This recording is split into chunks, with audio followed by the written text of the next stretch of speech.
laws, and there's a reason for that.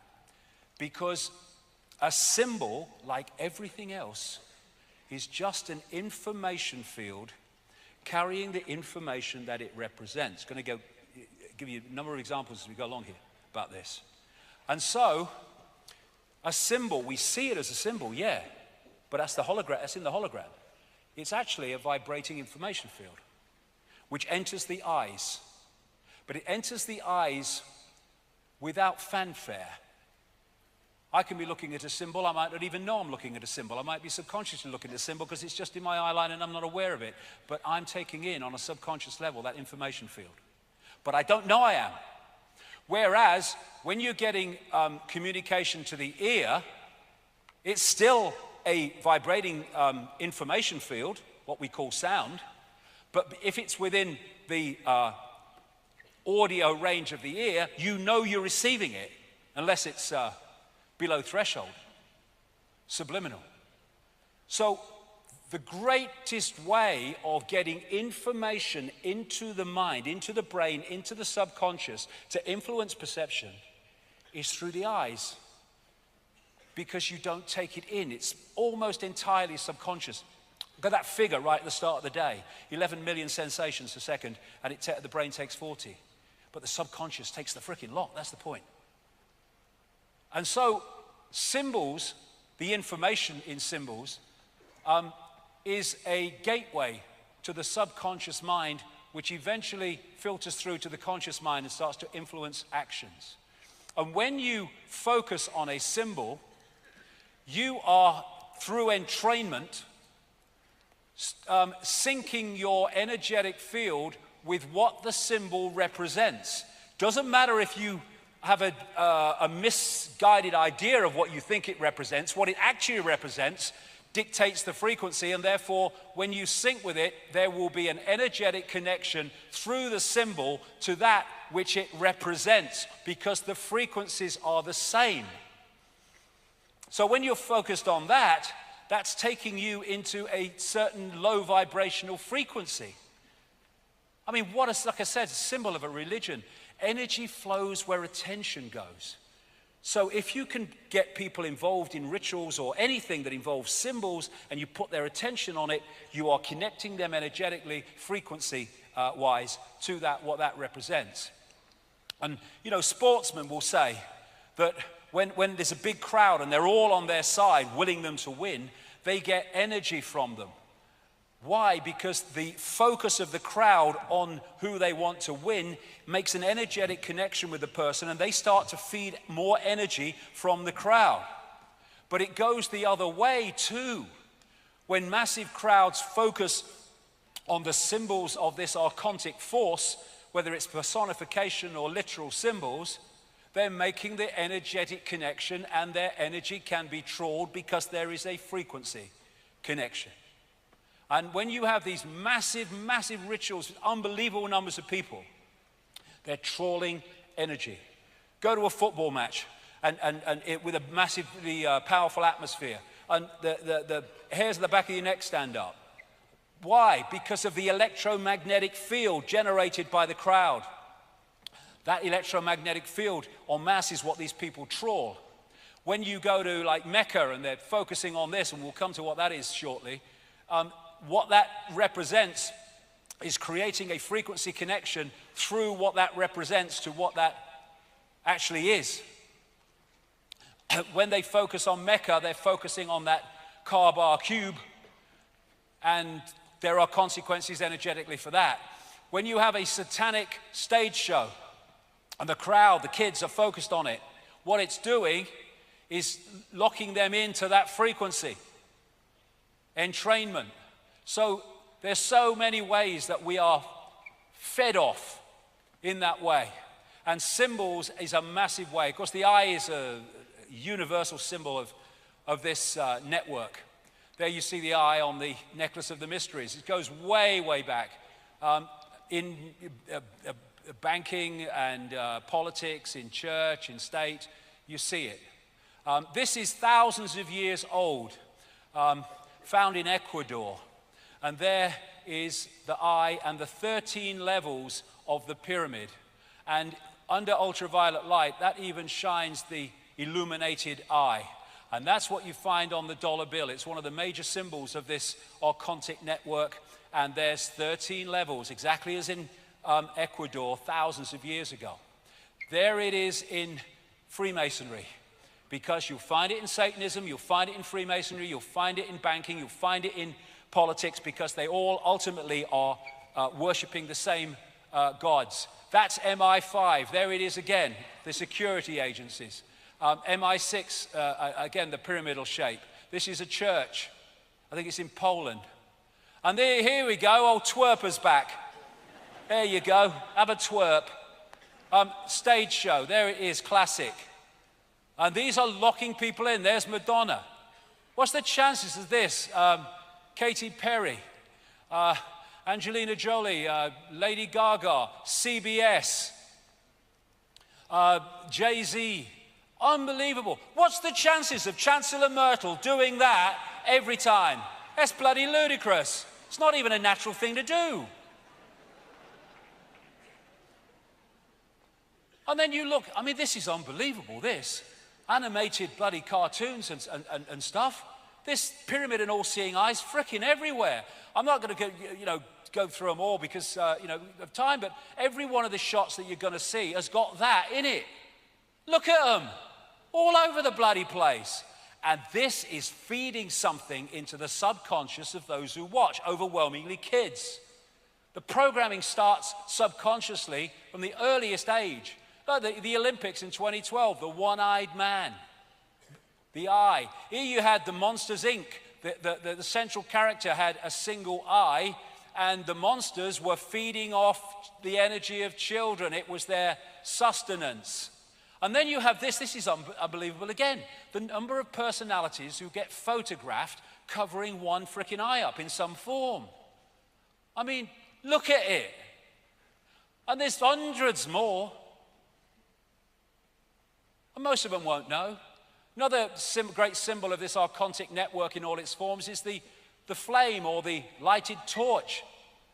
And what the Gnostic said was that the archons are made from luminous fire, the jinn were made from smokeless fire, according to the Islamic belief, and the archon phoenix, that all comes from this archontic symbolism, the phoenix rising from the ashes in fire. And according to Freemasonic historians, the phoenix morphed in terms of symbolism into the more acceptable eagle, and that's why you have eagles on so many flags and state logos. So all this is putting information into the subconscious mind to filter through to the conscious mind. So, in plain sight, Saturn. Saturn is, I would say, after my research over the years, is fundamental to understanding how this, quote, bad copy became our fake reality and continues to be so.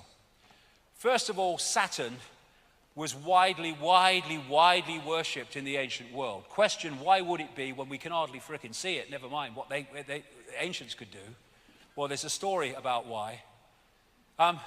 This, as we see it today, wasn't always like it was, and in geologically very recent times, it wasn't like this. People like Immanuel Velikovsky and others have studied over the years and written books, and they've been followed up by people like the Electric Universe researchers like David Tolbert and Thornhill in books more recently, as they have looked at the evidence that there was a catastrophic upheaval in the solar system in the relatively recent past, not yesterday afternoon, but the relatively recent past, which could well sync with when this bad copy fake reality was locked in. All over the world you have global destruction myths and catastrophe myths manifesting under names like Atlantis and Lemuria and Mu, but they are unbelievable in their common themes of how they describe what happened. And after this movement of planets, which was a massive disruption of the electromagnetic order, as I mentioned earlier, which meant the stability had gone, they ended up where we see them today. Now, this is a fantastic book. I almost can't get it now, and if you can, it costs a fortune. But it represents a magnificent piece of research by this man, David Tolbert, one of the people involved in the electric universe information. It's called the Saturn myth. And what he did was study the worship of Saturn all over the world, studied its symbolism, studied what they said about it, studied why they said they worshiped Saturn. And what came out was this, that Saturn, once upon a time, was anywhere but where it is now, and at the time it had no rings. Come to that as we go along. Actually, it was the dominant planet, I would say star, sun, in the Earth sky. And the way they describe it, it went around in an orbit in sync with Mars and Venus as it moved around. And that was the dominant light, the dominant sun, if you like, from Earth in the Golden Age. And I say that Saturn is a dwarf star, which is not a great, amazing thing because there's so many dwarf stars out there, they say now, it's unbelievable. And what they said in the early astronomical traditions is that Saturn was the primeval sun. That's how they described it. And Plato referred to Saturn as Helios, the sun god. Not our sun that we see today, the Saturn sun, referred to as Helios. Now, we take Helios to mean our sun, because it's the sun god. I say that's a mistake. Actually, they were talking about Saturn. And Diodorus of Sicily, an ancient historian, reported that the Chaldeans, in the same area as Sumer, Babylon, now Iraq, called Saturn by the name Helios, and said that this was because Saturn was, quote, the most conspicuous of the planets, which fits exactly with Tolbert's research across and I tell you, it's across the global cultures. The creator of modern Christianity worshipped Sol Invictus, the unconquered sun. Sol, it turns out, was another name that was used for Saturn and not the sun we think we see today. So when you start to let it kind of filter through, that at least most of the ancient sun gods were referring to the Saturn sun, not the sun we see today. That would make Heliopolis, famous city of the sun in ancient Egypt, as the city of Saturn. With the obelisks, the pillars outside the temple in Heliopolis. And that relates so closely to Solomon's temple, the mythical Solomon's temple. Every syllable of Solomon means the sun. Question now is which sun? And again, you've got the two pillars outside, just as with the one in Heliopolis. Then you come to Freemasonry, and its temples have the twin pillars worshipping the sun, the Saturn sun. Come to that as we go along. So when you go in this symbol, absolutely obsessed network, you come to the twin towers, the twin pillars. A coincidence? No chance. And what are the chances of this if that is the Saturn sun, Helios, Heliopolis? This obelisk in St. Peter's Square is an original obelisk put there from Heliopolis, I would say the city of the Saturn sun. And I've been saying for years and years and years and years that the Roman church is worshipping Saturn. The Bennu bird of Heliopolis was symbolized as Atum Ra, both symbolized Saturn. And the Bennu bird became the phoenix, which became the eagle, as Freemasonic historians talk about. They worship Saturn as the old sun, the dark lord, and the lord of the rings. Later, Satanism is Saturnism. And it's also symbolized as an eye. Now, what Tolbert concluded from reading all these accounts of what happened to Saturn was this, that during these catastrophes, this is a quote from his book, the subject of the global creation legend, the global catastrophe legend, is a spectacular cosmic event actually witnessed by the ancients. Massive quantities of cosmic debris exploded from Saturn, clouding the heavens and eventually congealing into a vast band around the planet. Now, the band is described, like he said, as around the planet. However, what is described is the reflection onto that band of the sun we have today, made it seem from Earth as if there was only part of it, like a beard. And as the day moved on and the sun's angle moved, it's described as appearing that this band went around Saturn, as I'll explain. Now, this is one of Saturn's moons, and I only put this up here because it shows this light behind it. Now, the source of this light is not the same as I'm talking about, but it just gives a feel today, looking at that angle of that Saturn moon, of what it must have looked like in the way they described from Earth. This band, this luminous band. And what they said is, as the sun moved round its angle in relation to Saturn, it appeared from Earth that this was moving around around Saturn. But that became the main symbol because that appears to be what it looked like for most of the Earth day at that time. And so you see symbols relating to that all over the ancient world, which Talbot came up with.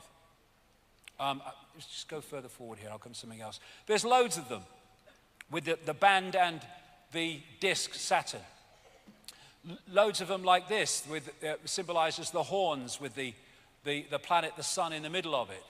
And Lord of the Rings was a name given to Saturn. And here you see in the movie, you see the same symbol and the eye of Sauron, the reptilian eye, as the source of power. They're using it now in Apple products as well. Here you have the man who started a satanic secret society in Germany called the Brotherhood of Saturn. And these are Saturn symbols, and there you see the round circle with the dot in the middle and the horns. Now, that round circle with the dot in the middle is said today still to have been an ancient symbol of the sun. Well, there's nothing, when you look at our sun, to use a symbol like that to symbolize it. But you look at that symbol in relation to what Talbot's saying, and it's very obvious what it was symbolizing. You had an unbelievably Saturn-esque stage show done at the Super Bowl in 2012 by Madonna with the luminous, fiery eye again. And there is Saturn with the crescent between the Twin Towers in the Mother Lodge of Freemasonry in Great Queen Street in London. You look at the symbol of Islam, and it can be interpreted as the star and the crescent that was used in the ancient world. These laurel leaves symbols are very much in sympathy with that. This, of course, is the United Nations with the world as a target, very appropriate, and that is the symbol of the Windsors, the royal family, the Windsors royal family. That's, of course, an American great what do you call it? There's the flying disc, again, a Saturn symbol. You see that on many cars and in many areas of the corporate world. And of course, in that Saturn-esque presentation, you had exactly that used in the Madonna stage show. Now this is why Satanists worship the goat. In one form, the goat god Pan. This is Manly P. Hall, Secret Teachings of All Ages, who is one of the major Freemasonic historians over the years. He said Pan was a composite creature, the upper part, with the exception of his horns, being human, and the lower part in the form of a goat. The god himself is a symbol of Saturn because this planet is enthroned in Capricorn, whose emblem is a goat. And that is where that comes from, Baphomet, one of the most famous of satanic worshipping symbols. and you see them on this ring. Here's Baphomet on Beyonce. She's dressed, Lady Gaga, as Baphomet. And there is Baroness Philippine de Rothschild with Baphomet massively round her neck. I am staggered, I don't believe it. The owl is Saturn, the owl of Bohemian Grove. Apis or Apis, the Egyptian Saturn god, the bull god, the god of Saturn. And that's where you get the golden calf and all that stuff. And again, you've got the money system symbolized as the bull as well. Now, I said earlier that numbers are just digital expressions of frequency waveform information fields. This is called the magic square of Saturn, and it's also the magic square of Freemasonry, of course. And why it's magic is whatever way you go and you add those numbers up, they come to 15. Don't matter which way you go. Now, in numerology, you add the numbers until you get a single number. So 15 in numerology is 666. 666. And that represents the energy frequency of Saturn, which I'll come to. Now, this is the sigil of Saturn, and they get it by drawing between the squares of the magic square from 1 to 2, 2 to 3, 3 to 4. And that's how they get that. Now, if you turn that up on its side, you get that, which is what that is. The most obvious symbol of Freemasonry, because they're worshipping Saturn, which is an expression of this archontic fake reality. That is the symbol of Balmoral, the Scottish home of the royal family. Exactly the same, the sigil of Saturn. This is an ancient symbol of Saturn, the six-pointed star, the Star of David. It's not, they just hijacked that. It's a symbol of Saturn going way, way back. And this is where the name Rothschild came from. They had a red version of the six-pointed star on their house in Frankfurt, where the Rothschild dynasty came out of. And in German, red shield is Rothschild. The very name Rothschild comes from a symbol of Saturn. And they then took it and put it on their fiefdom of Israel. Saturn. Same with many law enforcement symbols. There it is as an ancient depiction of Saturn, six-pointed star and the moons. There's the six-pointed star on this necklace of the mysteries. And here it is again. And all of these are from Asia. It is not a unique Jewish symbol. The Rothschilds took it as a symbol of Saturn and put it as a Jewish symbol. No one is more manipulated by the Rothschilds than the Jewish people of the world. No one.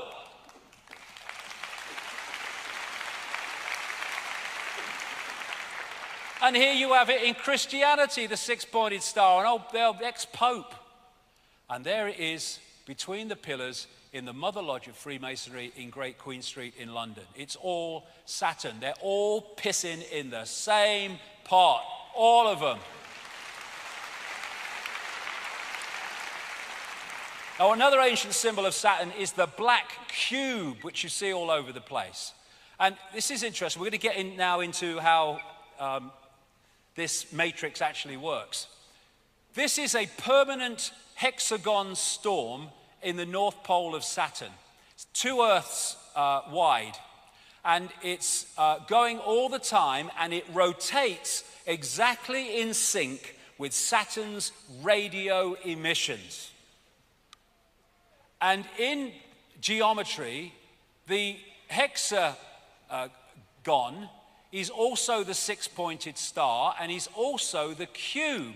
They are different expressions of the same energetic state. And so when you look at this is just a crop circle, but that's coincidental. You look at that crop circle, and it's a hexagon, a flat hexagon. Look at it again, but see it three-dimensionally, even though it's exactly the same picture, and it becomes a cube. They are different expressions of the same energetic state. So a hexagon is also a cube, is also a six-pointed star in geometry. And therefore, this cube, the Kaaba at Mecca, is a symbol of Saturn, and that's what they're worshipping, though they don't realize it, though the inner circle will. The black cube that Jewish people put on their third eye as part of their ritual is Saturn. And when they worship at Mecca, they even make them sit in concentric bloody circles. They'll have them going round next. And so when they are doing their circling of that symbol of Saturn, that which is that frequency can feed off it. This is the symbol of Saturn in terms of astrology, and this is the symbol of the Soviet Union, which was created by the Rothschilds. The symbol of Saturn, the hammer and the sickle. Sickle become relevant shortly. In fact, now, this is the ancient Greek god of Saturn called Kronos, the bearded man, holding the scythe. And Kronos is Father Time with the scythe and the beard. Kronos, chronology, time, it's where it comes from. It's going somewhere. Saturn is the god of space and time, so it is said. Crown comes from Kronos, the god of Saturn in ancient Greece. The Grim Reaper is Saturn with the scythe, the death cult, exactly. Then you've got El and the Elohim. El is the Jewish god or the Hebrew god of Saturn. I would say El and the Elohim in the biblical realm is Demiurge and the archons. And you have archangels, Michael, Gabriel. The El goes all over the place. We have elections where the pawns are elected to serve the elite. We have Israel. And that is the symbol of El, the black cube. It's Saturn. The black sun, the dark lord, the demiurge, Saturn, Kronos, Satan. They're all different ways of saying the same thing. Then you have the bearded man. The god, he's always kind of symbolized with a beard. Where does that come from? Well, it comes from Kronos, the bearded man who is the god of Saturn. You see beards in religions all over the flipping place. And the beard comes from this symbolism of Saturn with the luminous crescent. And so we come to probably the most famous bearded man, the Saturn pattern. Well, hello from Rome. This guy comes from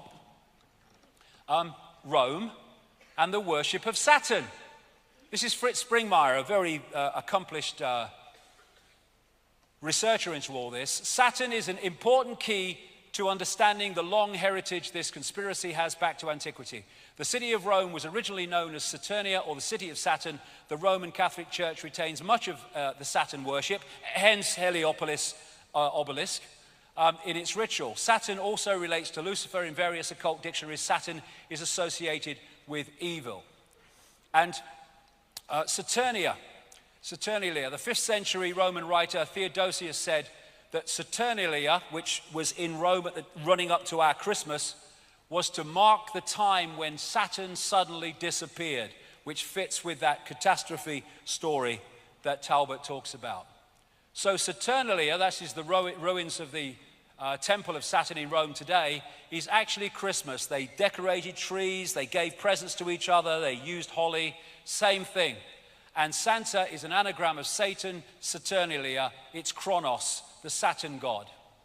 Now the bearded man is often used for Saturn. This is William Blake, who was a very deep thinker and knew a lot of inside information. And he painted this picture in 1794 called Ancient of Days. Ancient of Days is one of the phrases used in the Bible to describe God. And he depicts him as the architect.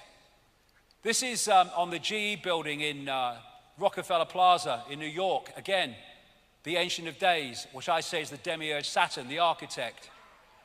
Freemasons call their God the great architect of the universe. The demiurge was called by the Gnostics the great architect of the universe.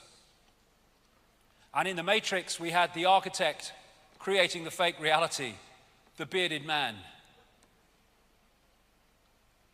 And when you look at Saturn, the control system, it fits all the boxes of the society we live in. The religions, secret societies, and Satanism are worshipping Saturn. Astrologically, in other words, energetically, banking is astrologically ruled by Saturn. Politics and the institutions of state of all levels astrologically ruled by Saturn. Corporations astrologically ruled by Saturn. Law in the court system astrologically ruled by Saturn. Science astrologically ruled by Saturn. And it's amazing that the left side of the brain and the traits of it, and the Saturnian traits and the reptilian brain traits are remarkably the same. So all these different parts of the human institutions of society are Saturn's little helpers. The vast majority not knowing, the inner circle absolutely knowing. All this court symbolism and religious symbolism and the headgear in education, it's all Saturn. And you see it endlessly in corporate logos. Now, Jordan Maxwell has been talking about Saturn symbolism being all over society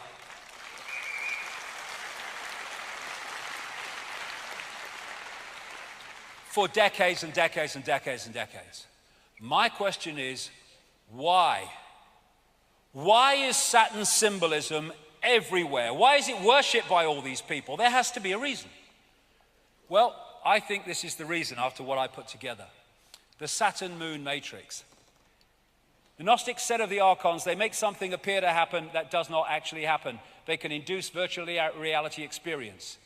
And they say of the jinn in Islamic belief, manipulate humans by creating illusions.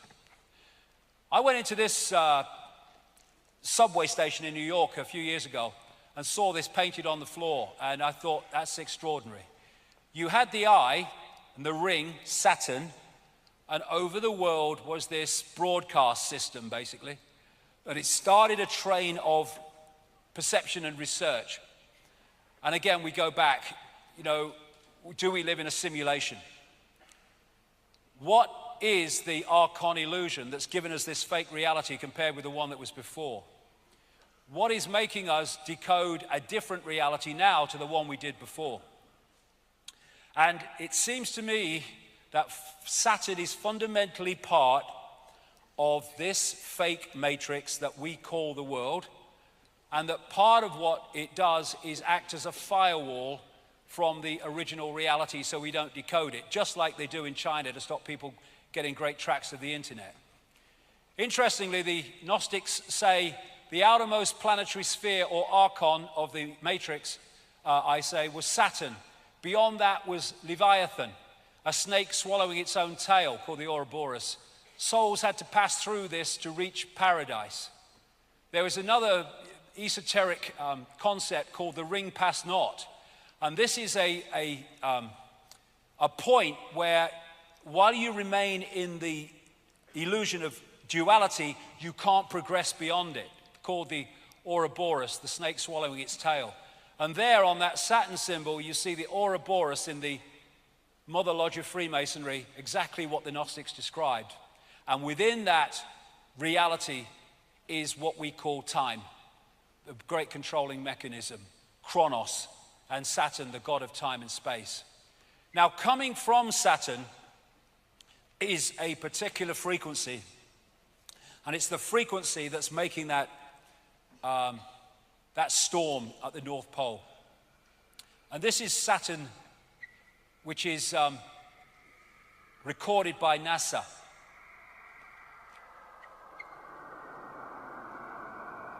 Nice, man. And what the Saturn rings are they're made of sound. I had this sent to me by a sound engineer. This is a ring of Saturn from a particular angle. And he said, I see that every day. That is sound. And there's a thing called cymatics, which is creating patterns purely by sound, where they put kind of particles on a metal plate, and then they play sound across, and the sound, which is an information source, makes the patterns move into a certain sequence. And as the sound changes, the pattern, the sequence, the symbol changes. And it seems the higher the frequency, the more complex the patterns. So sound is a vehicle for delivering information that creates form. And this is a cymatic symbol, the six-pointed star, created purely by a particular sound. And that's what that is, and that's why it rotates exactly with the radio frequencies of Saturn. This is a standing sound wave, and it's an eye storm at the south pole of Saturn, which is permanently going round, and will do so while the sound coming from Saturn is that sound and that frequency. There's a standing wave, looks like an eye, done in a studio. This is the standing wave of rings done in a studio, just like Saturn. It's all sound. Now, these symbols here, I got off the internet, and what it is, they're playing through really fast. You can't see what the symbols are, but when you freeze frame them, what they are, they're reacting to sound. And when you freeze frame them, suddenly you see the symbols that are appearing very fast, but you can't see with the naked eye. There's a six-pointed star in one of them. There's a hexagon. And so a symbol is an expression of a sound, and a sound is an expression of a symbol. So all these symbols and this magic square numerologically of the magic square of Saturn are all representations of the frequency of Saturn, and when they interact with our subconscious, they're locking us into the frequency of Saturn from all over the place. A sound wave creates a symbol, and a symbol generates a sound wave, although we won't be able to hear it in our range. So when you see these artistic patterns in churches and stuff, we see them as patterns, but they're actually a representation of sound frequency. So on an inaudible level, they're giving it off. And Saturn is, therefore, I suggest, a major part of the broadcasting of this fake reality, which we are decoding into a world we think is real, but is actually fake. And maybe that was the pineal gland once. And maybe now that's Saturn, which has hijacked the pineal gland. So Saturn was ringless, according to the ancients, before this great catastrophe. So where did the bloody rings come from? This man, Norman Berggren, has a long, long history, he's in his 90s now, of working in high-tech space and missiles and NASA and all the rest of it. And he wrote a book some years ago called The Ringmakers of Saturn, because when he studied pictures of the rings, he realized they were changing, and not only changing, they were being made as you looked at the pictures. This Voyager spacecraft went closest to Saturn in 1980, and then there's the Cassini craft, which arrived in 2004, and I think he's still in the area. And when he compared pictures from both of them, and then compared pictures in relation to the other, he realized that the story of Saturn was very different to the one he thought and he'd been told. He said this in his book: several years ago, a number of folks in the astronomy and physics world began to theorizing that these rings had to be much younger than the universe, perhaps only about 100 million years old. But one pair of pictures shows a change in 5 minutes. An impression is conveyed that the latest reported measurements purport to be the true ones, when in reality all might be quite nearly correct at the time of observation, but general reluctance to accept variable ring system geometry occurs because of the apparent failure to identify a physical mechanism suitable for producing recurrent change. In other words, because they can't explain why it's changing, they'll just deny it's bloody changing. And on the pictures, and NASA has these pictures, he saw these, what he calls electromagnetic vehicles. And these are thousands of miles long, some of them. And if anyone thinks that's fantastic, that's the Earth in relation to Saturn. We're not talking about the same relationship to size. And there's loads of them on these pictures. These electromagnetic vehicles, he calls them, all over the place. Here's one pictured next to the rings by the Hubble telescope. Here's a few NASA pictures showing one of them apparently moving. You put the pictures together. Why have we never heard of these except through Norman Berggren? And then he found pictures where these electromagnetic vehicles went into the rings, and all this stuff was coming out of them that were making the rings as he was looking through the pictures. They're not natural. They say the water ice and stuff is in the rings. I reckon you'll probably find that there's a certain crystal in the rings that is generating the frequency. And this is from just a couple of weeks ago. The mysteries of Saturn's expanding F ring. Saturn's most distant ring is twice as bright and 3 times as wide as it was during the Voyager flybys in 1980 and 81. The great mystery of Saturn's rings, how they formed, why are they like that, we don't know. Well, maybe we do. There's this massive ring that was found in 2009, about 3.7 million miles out from Saturn, but around Saturn. Get 1 billion Earths in it.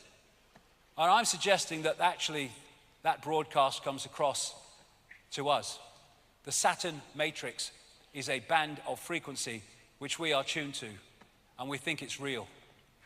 It's a virtual reality, as described by the Gnostics. Now, I'm going to move on quickly because we want to run out of time, but the moon, as I've said before, is fundamentally involved in this. I read this book, Who Built the Moon? The evidence for the fact the moon is not a natural body is fantastic. And interestingly, what the book found was the relationship in terms of mathematics and all the rest of it, of the Earth, the moon, and the sun, is completely different to anything else in the solar system. And what the Gnostics said was the archons created the rest of the solar system, but did not create this.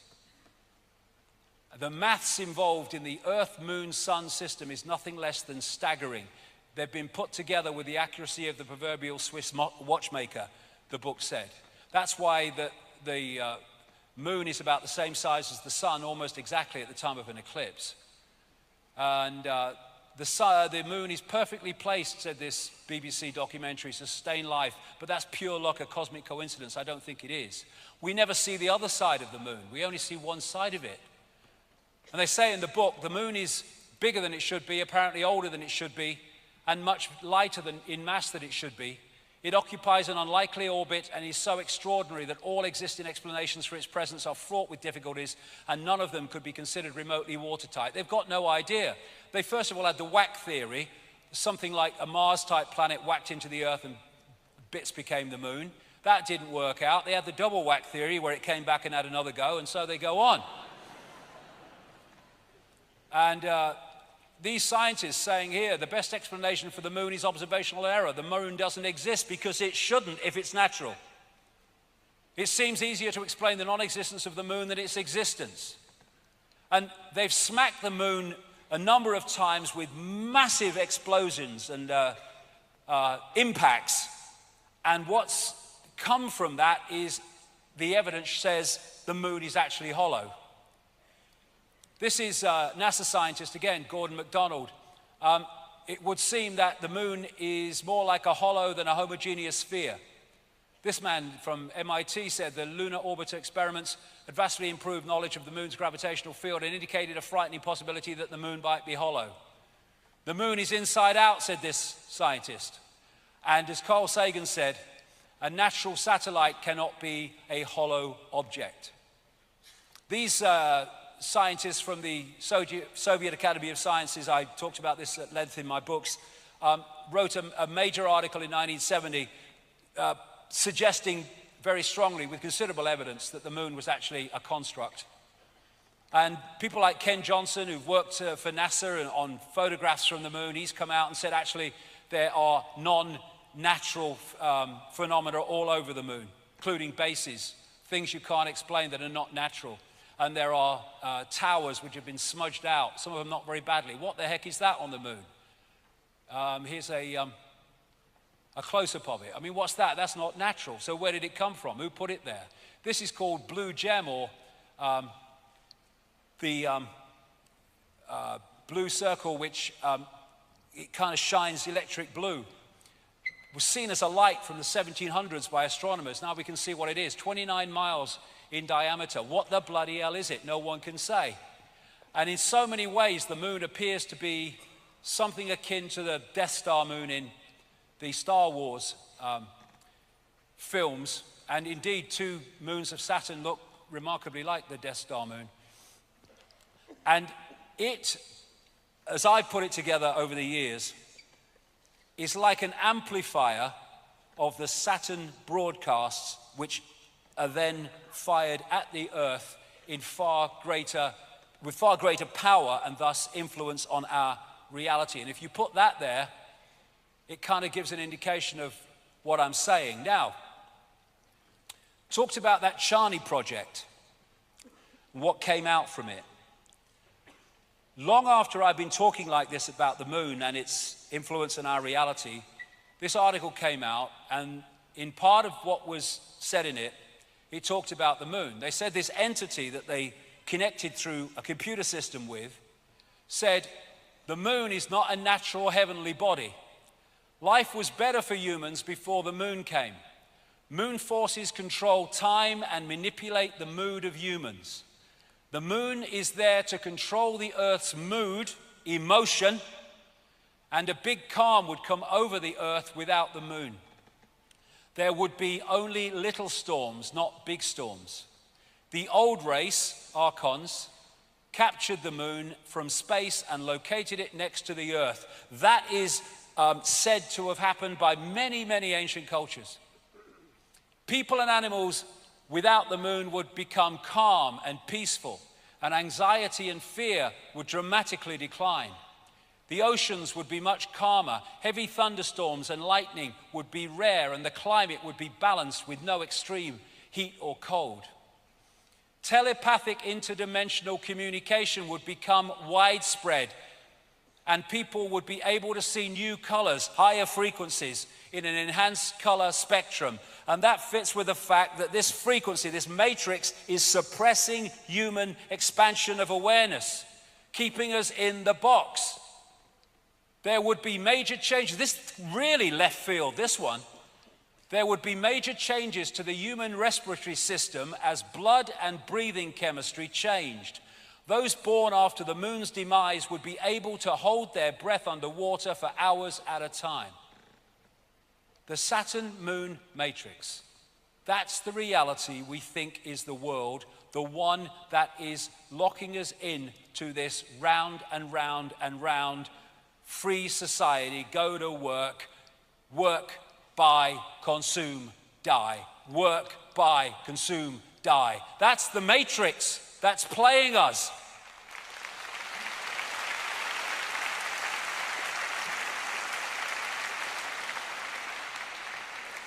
Control the energy sea and you control human perception.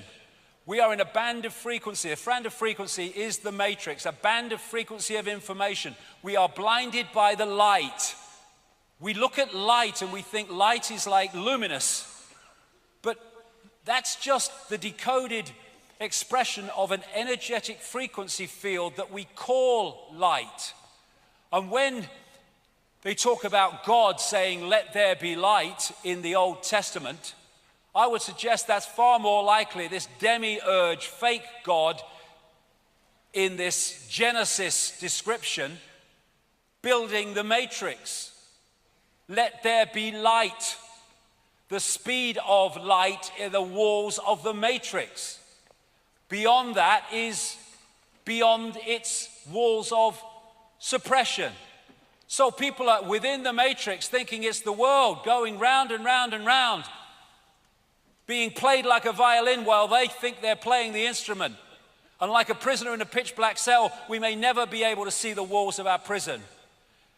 And that is the wall, I would suggest. And that's why anyone gets close to saying we can go faster than the speed of light, the scientific establishment comes down on them like a pile of bricks. Real? Is it real? Is the night sky real, or is it a planetarium? I've been thinking that since I was a kid.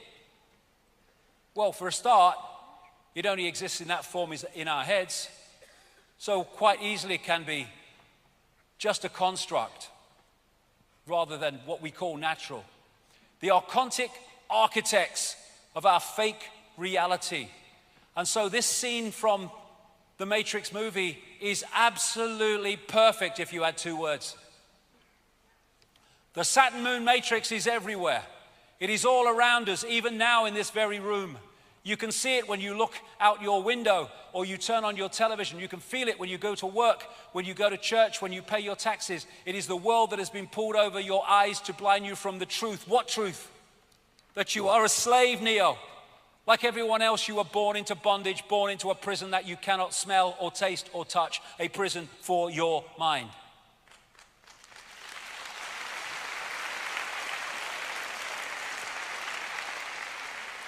Human world, no, it's the Archon world, and they're trying to make it more and more the Archon world, which is why the world is changing in its image. And I came across these books of Carlos Castaneda long after I was into all this stuff. And I fell off my bloody chair nearly when I read some of it. They're based on the words of a Central American shaman called Don Juan Matus. And this is what he said. We have a predator that came from the depths of the cosmos and took over the rule of our lives. Human beings are its prisoners. The predator is our Lord and Master. It has rendered us docile, helpless. If we want to protest, it suppresses our protest. If we want to act independently, it demands that we do not do so. Indeed, we are its prisoner. They took over us because we are food to them, yes, low vibrational emotional energy. And they squeeze us mercilessly because we are their sustenance. Just as we rear chickens in coops, the predators rear us in human coops, human eros. Therefore, their food is always available to them, especially if there's lots of wars. Think for a moment and tell me how you would explain the contradictions between the intelligence of man the engineer and the stupidity of his systems of belief, or the stupidity of his contradictory behavior. Sorcerers believe that the predators have given us our systems of beliefs, yes, our ideas of good and evil, yes. Our social mores, they are the ones who have set up our dreams of success or failure. They have given us covetousness, greed, and cowardice. It is the predator who makes us complacent, routinary, and egomaniacal. In order to keep us obedient and meek and weak, the predators have engaged themselves in a stupendous maneuver. Stupendous, of course, from the point of view of a fighting strategist, a horrendous maneuver from the point of those who suffer it. They gave us their mind. The predator's mind is baroque, contradictory, morose, filled with the fear of being discovered any minute now. They gave us their mind because they gave us their frequency, and we are decoding their frequency and thus becoming part of their hive mind. The hive mind, the Archons, the reptilians, and the Borg in Star Trek, classic representation of the Archons. All of these different groups are said to operate with a hive mind, a hive mentality. And we've been connected to it. The Borgs, they were like transhumanist type figures, exactly really in the cyborg way that the Archons are described. And the Borg used to fly around in black, dark cubes. Why do humans blindly follow rules? Because they blindly follow the matrix. Don Matter said, I know that even now, even though you have never suffered hunger, you have food anxiety, which is none other than the anxiety of the predator who fears that any moment now its maneuver is going to be uncovered and food is going to be denied. Though through the mind, which is after all their mind, the predators inject into the lives of human beings whatever is convenient for them, and they ensure in this manner a degree of security to act as a buffer against their fear. Sorcerers of ancient Mexico reasoned that man must have been a complete being at one point, with stupendous insights, avatar society, feats of awareness that are mythological legends nowadays. And then everything seems to disappear and we have now a sedated man. What I'm saying is that we have against us is not a simple predator. It is very smart and organized. It follows a methodical system to render us useless. Man, the magical being that he's destined to be, is no longer magical. He is an average piece of meat. There are no more dreams for man than the dreams of an animal who is being raised to be a piece of meat, trite, conventional, imbecilic. And what they've done, because of our superior creative potential and expansion of consciousness potential, they have, although they are inferior to that in terms of potential because they are a distortion, they have reduced our, or that of the vast majority of humanity, to a lower level of awareness than they have. And thus this fits the situation perfectly. In the kingdom of the blind, the one-eyed man is king.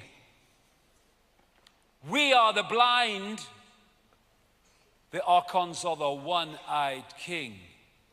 But when we become the two-eyed, third-eyed, true consciousness that we are, game fricking over.